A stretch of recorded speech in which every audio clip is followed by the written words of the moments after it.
राज्यातल्या महिला लाडकी बहीण योजनेत अपात्र ठरत असतानाच बांगलादेशच्या महिलेनं लाडकी बहीण योजनेचा लाभ घेतलाय। तब्बल 2 हप्ते उर्मिला खातूनच्या खात्यात जमा झालेला आहे। मुंबईतल्या कामाठीपुरात हा धक्कादायक प्रकार समोर आला।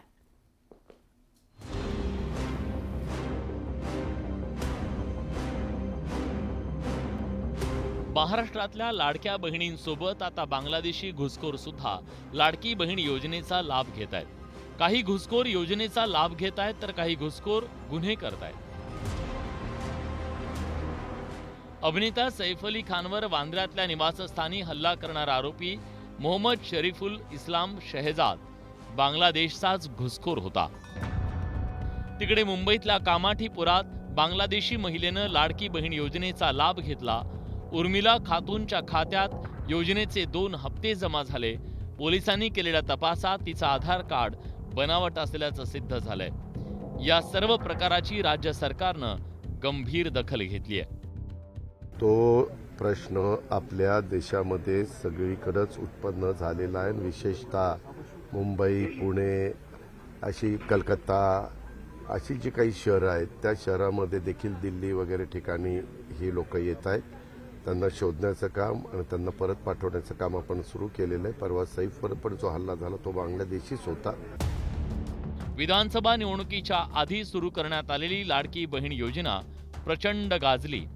आता अपात्र लाडक्या बहिणींना अर्ज करून योजना बंद करण्याचं आवाहन सरकारकडून केलं जात आहे। मात्र बांगलादेशी महिलांनीही लाडकी बहीण योजनेचा लाभ घेतल्यानं घरचे उपाशी आणि बाहेरचे तुपाशी अशी परिस्थिती निर्माण झाली आहे। Bureau report, news 18 Lokmat. एक महत्त्वाची बातमी ठाण्यातून येते। ठाणे पोलीस आयुक्त आशुतोष डुमरे यांच्या बाराबंगला परिसरातील सरकारी निवासस्थानात पाळलेल्या कोंबड्यांना बर्ड फ्लूची लागण झाल्याचं उघड झालंय। त्यामुळे ठाणे पालिकेनं कोपरी परिसरात 5 फेब्रुवारीपर्यंत मांसाहार विक्रीची दुकानं बंद ठेवण्याचा निर्णय घेतलाय। बर्ड फ्लूचा संसर्ग रोखण्याकरता पालिकेनं जिल्हाधिकाऱ्यांच्या आदेशानुसार उपाययोजना केली आहे। डुमरे यांच्या सरकारी निवासस्थानात पाळलेल्या कोंबड्यांना बर्ड फ्लूची लागण झाल्याचं गेल्या आठवड्यात समोर आलं होतं। यानंतर जिल्हा पशुसंवर्धन विभागानं बंगल्याच्या 1 किलोमीटर परिसरातील सगळ्या कोंबड्या नष्ट करण्याचं काम केलं। बर्ड फ्लूचा संसर्ग रोखण्याकरता जिल्हा प्रशासनानं कृती आराखड्यानुसार उपाययोजना करण्यास सुरुवात केली होती। मात्र यामुळे चिकन विक्रेत्यांमध्ये नाराजी आहे। खबरदारी केली पण सांगितलं पाहिजे ना। मला एक दिवस कळलं पाहिजे का ना बाबा, असं तर तुम्हाला लगेच काय शॉक तर भेटणार नाही, बरोबर ना। एकदा लगेच तुम्हाला कळणार नाही का बाबा रोग आलाय काय आलाय। 2-3 दिवसात कळलं ना बाबा, कळतोय ना काहीतरी प्रॉब्लेम आहे, सांगा बाबा असं बाबा तुम्ही पक्षी उतरू नका। हरेच शॉपवाल्याला लेटर द्यावं, काहीतरी द्यावं ना। पण यांचे बर्ड्स हरेच शॉपवाल्यांचे त्रास झालं। माझं तर ॲक्वेरियमचं शॉप आहे। माझ्या ॲक्वेरियम शॉप मध्ये येऊन मला प्रॉब्लेम झालाय। तर माझी कबूतर मी पक्षी आता मागवली बाहेर ना, त्याचं पण मला रिटर्न पाठवायला लागले। आता काय करणार आम्ही, कसं पोट भरणार आम्ही, कारण आम्हाला दुकान भाडं पण भरायचंय, आमची फॅमिली आहे। शिपीच्या बंगल्यांमध्ये त्यांनी जे 50-60 कोंबड्या पाळल्या होत्या तिथे मेल्या, पण आमच्याकडे कुठे दुकानामध्ये किंवा कुठल्या पोल्ट्रीवरून असा इन्फेक्ट झालेला पक्षी आला नव्हता। आता त्या 16 तारखेपासून आज बुधवार, आज गुरुवार, आज 9 दिवस झाले आणि आम्हाला 5 तारखेपर्यंत बंद ठेवायला झाले। विशेष आणखी सांगायचं म्हणजे नंतर जे काही पक्षी नेले आमच्या दुकानामधून त्याचे अहवाल सुद्धा निगेटिव्ह आले। त्यानंतर काही माणसांचे 100-150 माणसांचे आसपासच्या लोकांचे कोपरी एरियामधले स्वॅब घेतले, ते स्वॅबही निगेटिव्ह आले। तरी सुद्धा आम्हाला अजून दुकानं चालू करून द्यायला अजून परवानगी देत नाही। आपण पुढच्या बातमीकडे वळूया। राज्यात बर्ड फ्लूचा कहर वाढत चाललाय। लातूर जिल्ह्यातील एका पोल्ट्री फार्मवरील 4200 पिलं अचानक दगावली। त्यामुळे प्रशासन खडबडून जागा झालंय। 2 ते 3 दिवसात पिलं दगावण्याच्या घटनांमध्ये वाढ झाली आहे। सुरुवातीला काय प्रकार होत आहे हे मालकाला कळेना।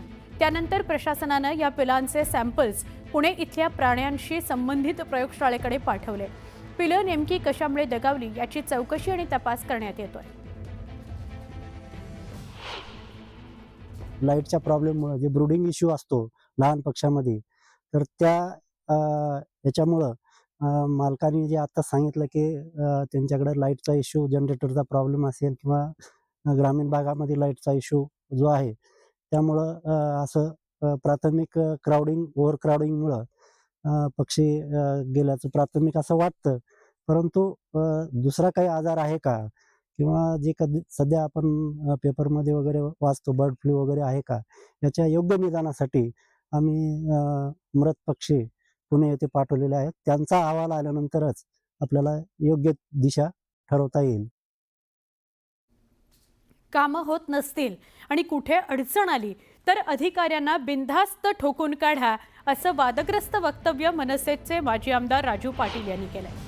येत्या वर्षभरात महापालिकेच्या निवडणुका कधीही लागू शकतात, त्यामुळे मनसेचे नेते राजू पाटील यांनी कार्यकर्त्यांना पुन्हा एकदा कामाला लागा असं सांगितलं. मनसेच्या पदाधिकाऱ्यांची एक बैठक नुकतीच पार पडली. या बैठकीत बोलताना त्यांनी हा वादग्रस्त सल्ला दिला.